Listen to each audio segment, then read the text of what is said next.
कलयुग के लोग असत्यवासी हो गए, आलसी हो गए, मंदबुद्धि हो गए, भाग्यहीन हो गए, उपद्रवग्रस्त हो गए। एक एक शब्द सत्य है आज के युग में, एक एक शब्द, एक भी शब्द मिथ्या नहीं है इस समय।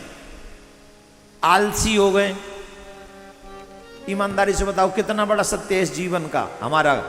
हम लोग कितने आलसी हैं। कुर्सी पे बैठने के बाद या काम कहीं नौकरी भी कर रहे हो, चाहते तो हैं कि हमारा प्रमोशन हो जाए, लेकिन काम नहीं करना चाहते। बिजनेस करना चाहते, बिजनेस वाले लोग भी बैठ जाएंगे कुर्सी पर, लेकिन नौकर काम करे, प्रोग्रेस मेरी हो। हाँ या ना? जवाब दो, मना करो।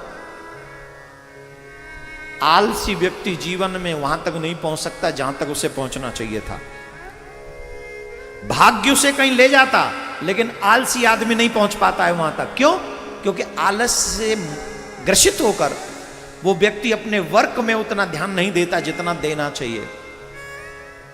आलस्य उसे धक्का मार देता है, वो पीछे चला जाता है। वो व्यक्ति आलसी है, कलयुग का व्यक्ति आलसी है। और आलसी ही नहीं है, मंद बुद्धि है। अब मंद बुद्धि किसको कहेंगे? मंद बुद्धि किसको कहेंगे?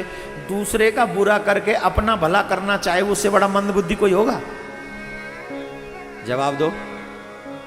दूसरों का बुरा करके अपना भला करना चाहे, वो मंद बुद्धि है। और आज आपको 80% लोग ऐसे मिल जाएंगे, भाड़ में जाएं सब, पर मेरा भला हो जाना चाहिए। 80% जिन्हें किसी से कोई लेना देना नहीं। इसलिए कलयुग का व्यक्ति मंद भाग्य है, मंद बुद्धि है, भाग्यहीन है। भाग्यहीन समझ गए ना? एक और बात, उपद्रवग्रस्त है। कितने गलत विचार हमारे दिमाग में आते रहते हैं 24 घंटे, बताना जरा। एक दिन में कितनी बार गलत विचार आते हैं? गलत विचार ही तो उपद्रव है, जिन्हें हम आतंकवादी कहते हैं। हमारे प्रशासन के लोग खड़े हैं यहां पर। आतंकवादी कौन है?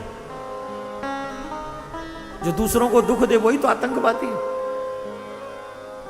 सफेद कपड़े पहनकर अगर हम विचारों से दूसरों को दुख दें तो वो आतंकवाद नहीं है कि नहीं? और अपने ही शब्दों से अगर दूसरों को, हम चाहे काले कपड़े पहन रखें, लेकिन अगर अपने विचारों से, अपने कर्म से दूसरों को सुख और शांति देने का प्रयास करें तो वो क्या है? वही साधुता है, वही धर्म है जो दूसरों को सुख पहुंचा दे। कपड़े मैटर नहीं करते, ड्रेस मैटर नहीं करती है। मैटर करता है मेरा थॉट, मेरा एम, मेरा गोल। मैं किसी को सुख देना चाहता हूं अथवा दुख, ये मैटर करता है। आप ईमानदारी से सोचो, एक दिन में कितनी बार गलत विचार आपके दिमाग में आते हैं?